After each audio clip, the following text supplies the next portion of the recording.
امریکہ 54 billion dollar بیرونی امداد کے لیے دیتا ہے، لیکن ہم اپنے ملک کو کوئی رقم نہیں دیتے۔ ہم نے پاکستان کو 1.3 بلین ڈالر امداد کی مد میں دیے ہیں، لیکن انہوں نے ہمارے لیے کچھ بھی نہیں کیا۔ میں نے اس مدد کو روک دیا ہے۔ بہت سارے لوگ میرے اس اقدام کو نہیں جانتے، لیکن میں پاکستان کے ساتھ دوستانہ تعلقات کا متمنی ہوں۔ لیکن پاکستان ہمارے دشمنوں کو پناہ دیتا ہے اور ان کی حفاظت کرتا ہے۔ ہم ایسا کبھی بھی نہیں کر سکتے، لیکن میں پاکستان کی نئی حکومت سے جلد ہی مستقبل قریب میں ملاقات کرنے کی خواہش رکھتا ہوں۔ ہم پاکستان کو 1.3 بلین ڈالر کی امداد دیتے تھے جیسے کہ یہ پانی ہو۔ میں نے نہ صرف اس امداد کو روکا بلکہ ماہانہ اور سالانہ بنیادوں پر دی جانے والی امداد کو بھی روک دیا ہے۔ یہ وہ ملک ہے جس نے اقوام متحدہ میں ہمیں کبھی بھی ووٹ نہیں دیا۔ ہم ان کو بلین ڈالر امداد میں دیتے ہیں، لیکن یہ ممالک ہمیں کبھی بھی اقوام متحدہ میں ووٹ نہیں دیتے۔ پھر کچھ ایسے ممالک ہیں جنہوں نے عراق میں امریکہ کے ساتھ 200 فوجی بھیجے، یا شام یا افغانستان میں چند سینکڑوں فوجی بھیجے، اور پھر امداد سے فائدہ اٹھاتے ہوئے جتلاتے ہیں کہ ہم نے انہیں فوجی بھیجے، اور یہ ممالک ہمیں بلین ڈالر کا نقصان پہنچا رہے ہیں۔ میں آپ کو اس کی مثال دیتا ہوں۔ بھارت کے وزیر اعظم نریندر مودی مجھے بار بار بتاتے ہیں کہ انہوں نے افغانستان میں ایک لائبریری قائم کی ہے، حالانکہ جتنا پیسہ لائبریری پر لگا ہے اتنا ہم 5 گھنٹے میں خرچ کرتے ہیں افغانستان میں۔ مودی لائبریری کے قیام کی بنیاد پر بار بار کہتا ہے کہ وہ سمارٹ ہے، سمجھدار ہے، اور یہ کہ امریکہ کو اس کا شکریہ ادا کرنا چاہیے۔ مجھے نہیں معلوم کہ افغانستان میں اس لائبریری سے کون مستفید ہو رہا ہے۔ بھارت کو چاہیے کہ وہ افغانستان میں مداخلت نہ کرے۔ میں ان کو اپنے جرنیلوں کی مثال دیتا ہوں۔ میں نے اپنے جرنیلوں کو وہ تمام رقم دی جو ان کو چاہیے تھی، لیکن انہوں نے افغانستان میں کوئی خاطر خواہ کارکردگی نہ دکھائی۔ ہمارے جرنیل 19 سال سے افغانستان میں جنگ لڑ رہے ہیں۔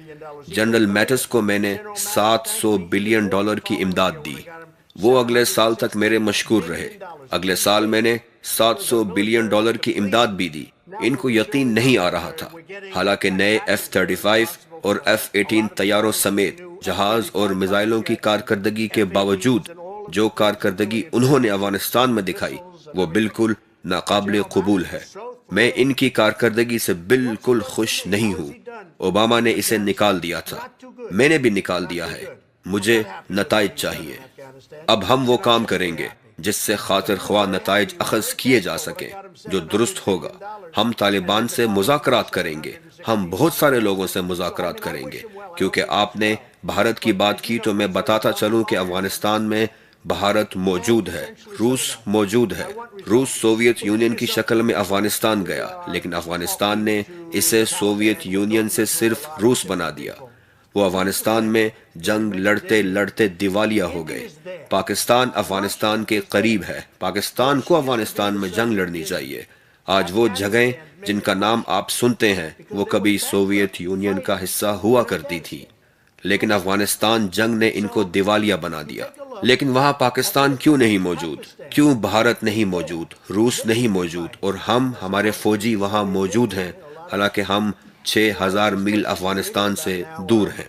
کچھ ہفتے قبل میرے جرنیلوں نے افغانستان میں ایک علاقے کی نشاندہی کی جہاں پر طالبان اور داعش موجود تھے اور آپس میں لڑائی کر رہے تھے۔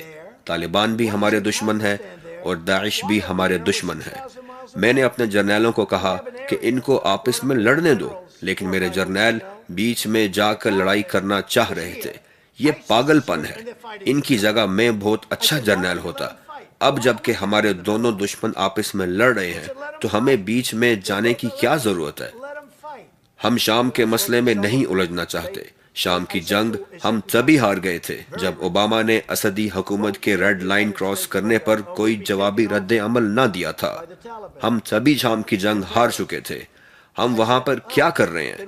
لوگ کہتے ہیں کہ ہمارے نکلنے سے روس خوش ہوگا۔ ہم شام میں ہمیشہ کے لیے نہیں رہنا چاہتے۔ شام ایک طرف صحرا تو دوسری طرف موت ہے۔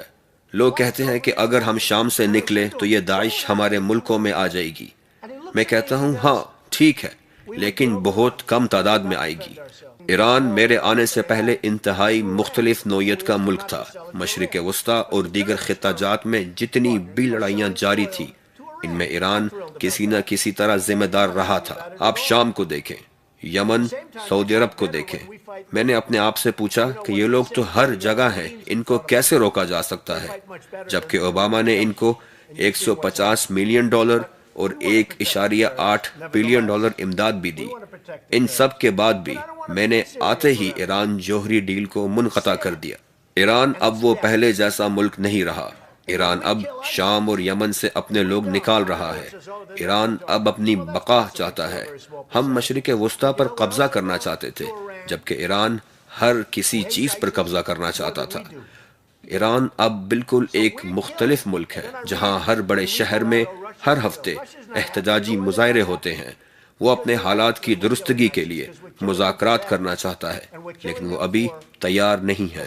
میں جب عراق کے اپنے جرنیلوں سے ملا تو میں نے ان سے پوچھا کہ انہوں نے پہلے عراق سے انخلا کیوں نہیں کیا، تو انہوں نے صرف یہ بات کہی کہ ہمارے کمانڈروں نے ہمیں اس پر حکم دیا، اور یہ کہ ہم صرف ان کے آرڈر لیتے ہیں۔